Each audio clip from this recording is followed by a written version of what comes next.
Здравей, доктор Калчев. Ние се познаваме добре и друг път си гостувал в студиото. Една много кратичка визитка. Провеждате първите операции в България на простатата с лазер през 2009 година. Опит с всички лазерни системи. Защитил си дисертация на тема лазерна хирургия на простатата. Сега в момента работиш с един от най-съвременната лазерна технология и оперираш с последната разработка на тази технология. Сега ще ни разказваш точно какво представлява, с какво този лазер всъщност се отличава от другите. Лазерите претърпяха голяма еволюция, като всички останали видове техника през последните години. Ето, факт е, че от 2009 до 2014 година, за около 5 години, се смениха няколко генерации лазери. Условно можем да кажем, че този, с който ние в момента работим, е четвърта генерация лазер. Той е базиран на тулиум технологията, която има много предимства. Едно от основните предимства е много малка прониквателна способност. Това е 0,2 мм. Няма сравнение с другите стари лазерни системи, при които в пъти е по-голяма. Да, можем в голяма дълбочина с много голяма прецизност по отношение на важни структури, които имат отношение към задържането на урината, към слизането на урината от бъбреците. Също така голяма предимство на тази система е нейната мощност. Затова казваме, че тя е четвърта генерация. Виждаме го в момента.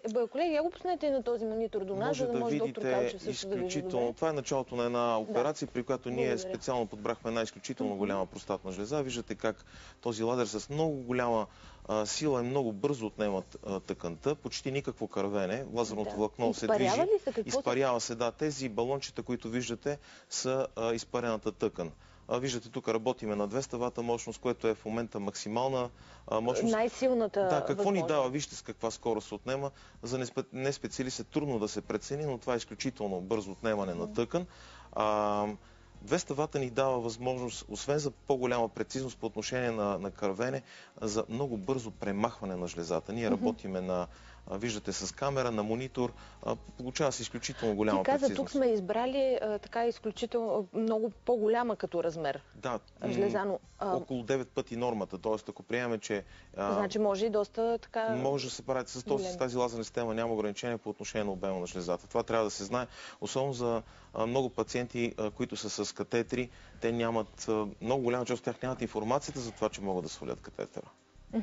Тоест мощността ни дава скъсяване на времето, дава ни на самата оперативна интервенция, ни дава възможност да работим много големи обеми. Годините имат ли значение? Нямат значение. Значи, ако на един пациент може да се даде упойка, то той може да бъде опериран. По-голямата част от пациенти се правят с упойки, при които не се отнема съзнанието. Тоест операции преминават доста леко. А преди това какви изследвания трябва да бъдат направени, за да се стигне до такава хирургия? Прави се стандартната диагностика за простатната жлеза, за да се уточни какъв е характер на заболяването, дали то е доброкачествено или злокачествено, и стандартните изследвания, които са необходими за влизане в операционна. Тоест, това са един комплекс от изследвания, които са сравнително банални.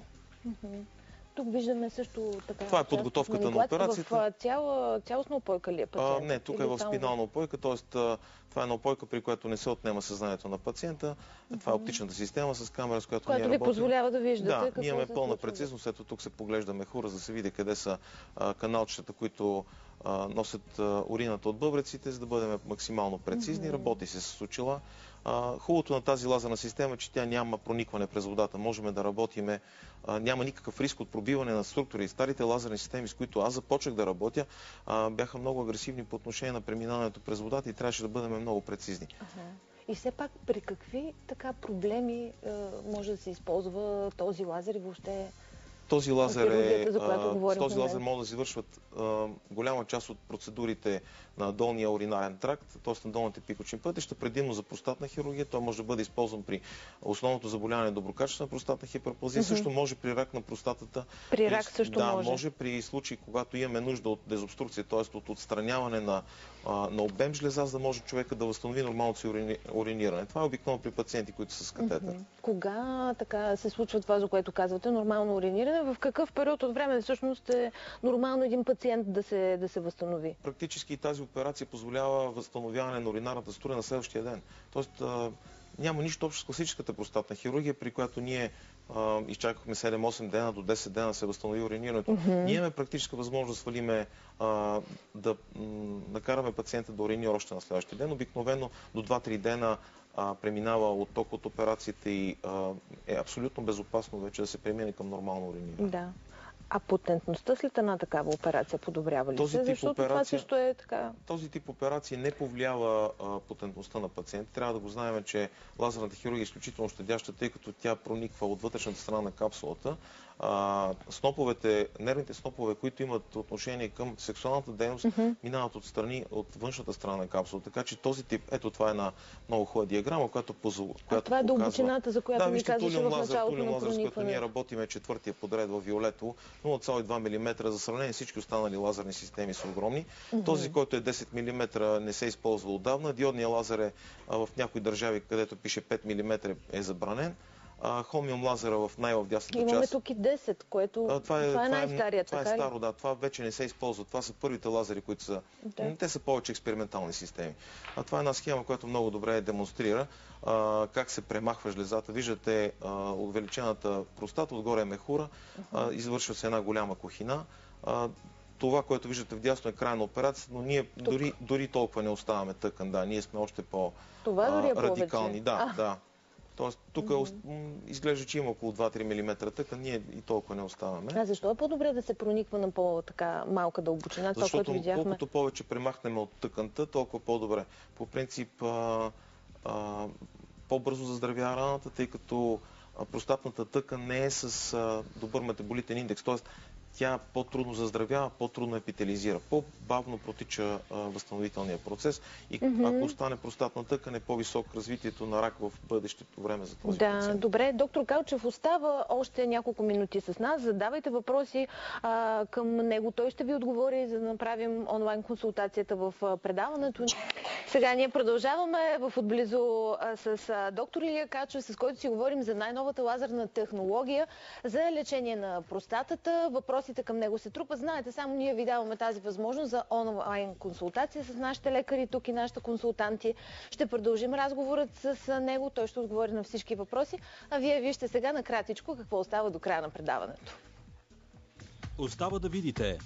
В часът на здравето най-новото поколение лазер за операция на простатата. Възможност за онлайн консултация с уролога доктор Илия Калчев.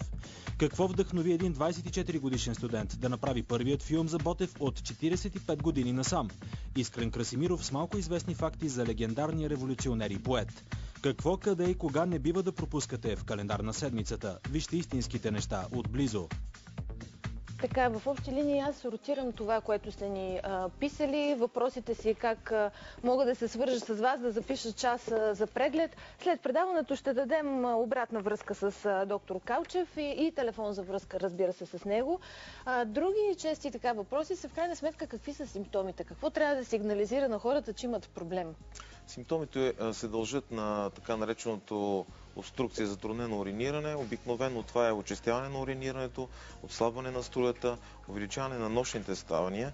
За уриниране трябва да се знае, че нощните ставания не са само функция на простатната жлеза, те имат отношение към общия воден баланс на организма и към функцията на сърцето, функцията на съдовете на долните краници, но обикновено нощните ставания най-често се дължат на простатна симптоматика. Колко често, да речем, трябва да ни подскаже, че ние не така... Повече от 2 ставания, ние приемаме, че повече от 2 ставания на нощ вече става проблемно, да.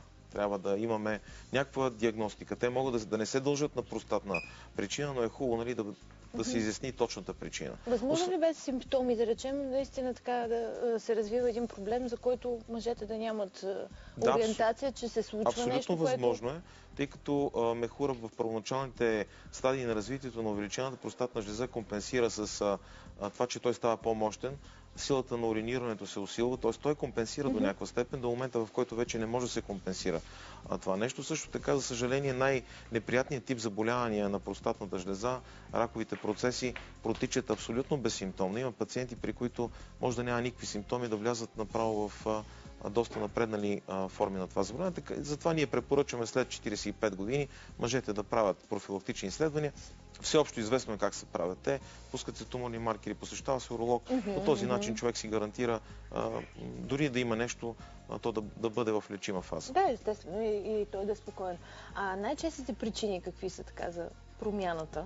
В простатната симптоматика. Да, само възрастта ли е причина? Защото често се споменава. Възрастта е основен фактор. Не са известни напълно етиологичните причини, които предизвикват увеличението на простатната жлеза, както и на раковите заболявания.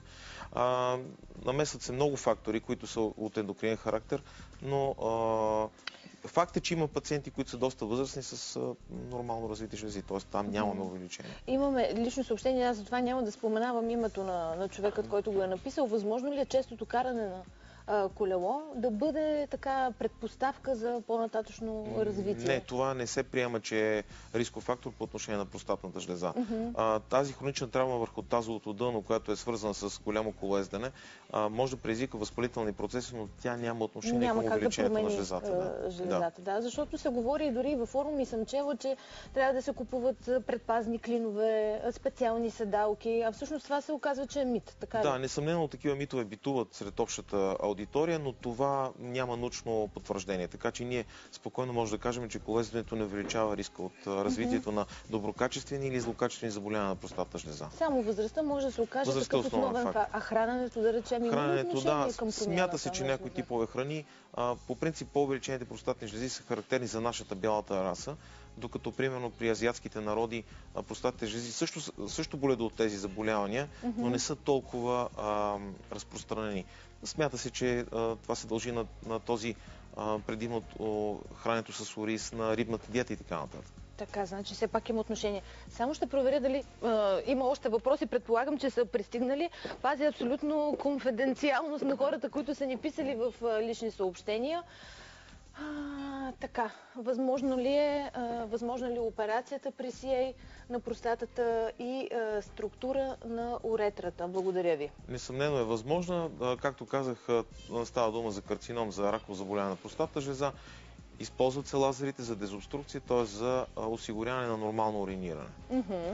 Също така трябва да се знае, че лазерната технология не позволява разпространение на процеса, т.е. при нея, тъй като не се отварят кръвоносни съдове, това е една безкръвна, почти напълно безкръвна операция, няма риск от разсейване на заболяването, за разлика от другите технологии. Виждам, че Ваня тук ни е написала и в официалните публикации, че всъщност става въпрос за баща и който в момента е с катетър. Ние в началото, първата част на разговора, много ясно ти каза за хората, които са с катетър, че всъщност това може да бъде отстранено и да... Просто дори за нас е очудващо лекарите, които работим в тази патология, че има безкрайно много хора, които живеят години с катетри. Те не знаят, че това може да бъде премахнато. Катетъра може да бъде премахнат за няколко дни. И те да останат да живеят, независимо какъв тип заболявания имат.